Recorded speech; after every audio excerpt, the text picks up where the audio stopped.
میں نے جو متعدد مواقع سے آیات مبارکہ آپ کو سنائی کہ ہر جگہ پر چوٹی کی چیز صبر ہے، آخری چیز جو بیان ہوتی ہے وہ صبر ہے۔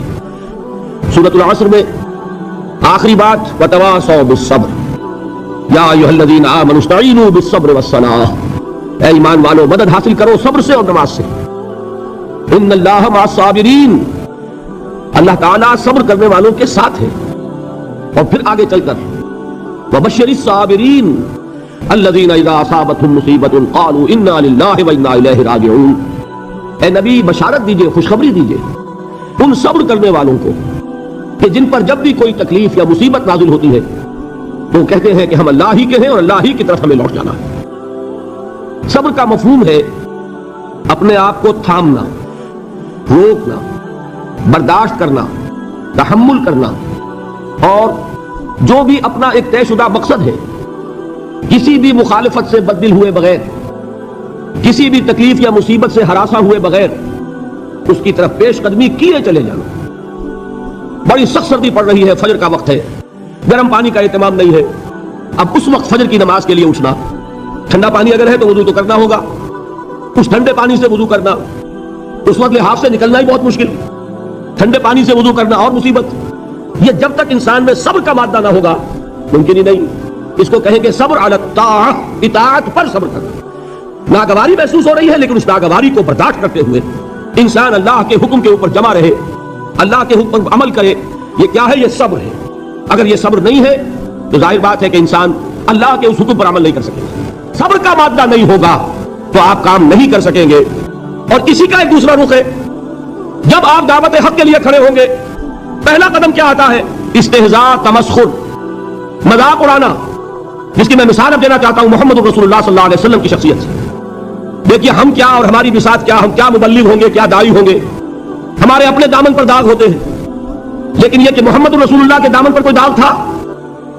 ان کو تو سارے مکے والے الصادق الامین کہتے تھے، نہایت محبوب شخصیت تھے، ان کے لیے تو جا صادق جا الامین یہ الفاظ سننے میں آتے تھے، آنکھوں کا تارا۔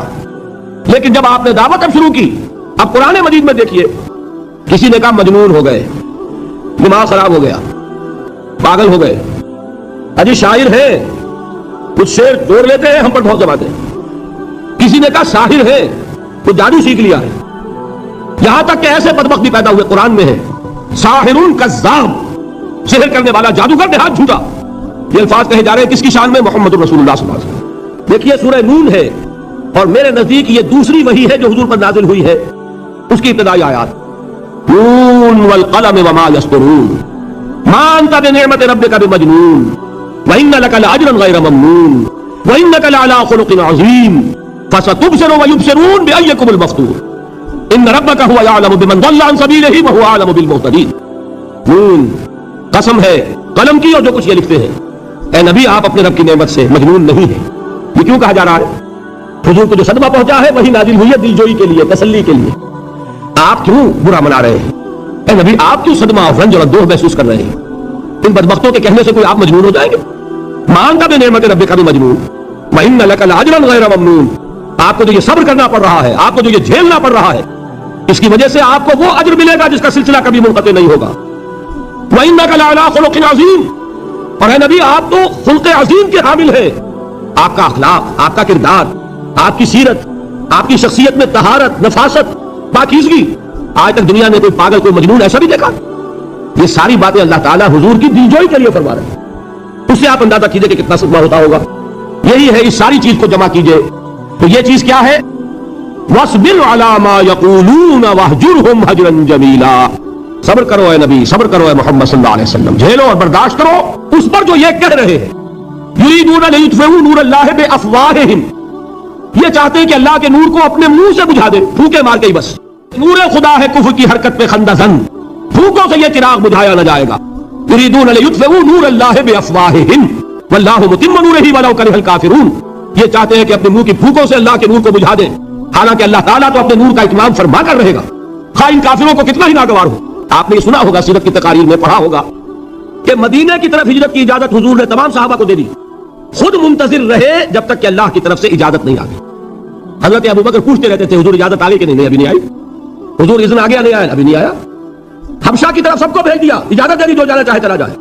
حضور کی صاحبزادی جو حضرت عثمان کے نکاح میں تھی وہ بھی ہجرت کر رہی ہے، لیکن حضور تو نہیں گئے، رسول نہیں چھوڑ سکتا اپنی جگہ کو، یہاں تک کہ تمام تقریباً صحابہ چلے گئے، حضور رہ گئے، حضرت ابوبکر رہ گئے، حضرت علی رہ گئے، اور حضرت ابوبکر پوچھ رہے ہیں بار بار اجازت آئی یا نہیں؟ نہیں ابھی نہیں آئی۔ حضرت عائشہ نے واقعہ بیان کیا کہ ایک روز اچانک دوپہر کے وقت ہم نے دیکھا کہ حضور نے اپنے پورے جسم کو ڈھانپا ہوا ہے، چہرے کو بھی کپڑے میں ڈھکا ہوا ہے اور تشریف لا رہے ہیں۔ یہ اس میں تعجب کی بات یہ کہ عرب میں آج بھی آپ کو معلوم ہے کہ یہ چیز جو ہے ان کی روایات کے خلاف ہے کہ دوپہر کے وقت کوئی کسی سے ملنے جائے، یہ وقت جو ہے قیلولے کا ہے، آرام کا ہے۔ تو این ٹھیک دوپہر کے وقت تشریف لائے حضور، آپ نے آ کے حضرت ابوبکر سے فرمایا کہ اجازت آ گئی ہے۔ حضرت ابوبکر نے بہت خوش ہو کر ایک بات کہی، حضور میں نے 2 اونٹنیاں تیار کی ہوئی ہیں، یعنی اب آپ تو سوچتے تھے نا شاباش ملے گی، تو میں نے تیاری کی ہوئی ہے، میں نے 2 اونٹنیوں کو خوب کھلا پلا کے فرما کیا ہوا ہے، بڑی توانا ہے تاکہ ہم تیزی کے ساتھ سفر کر سکیں۔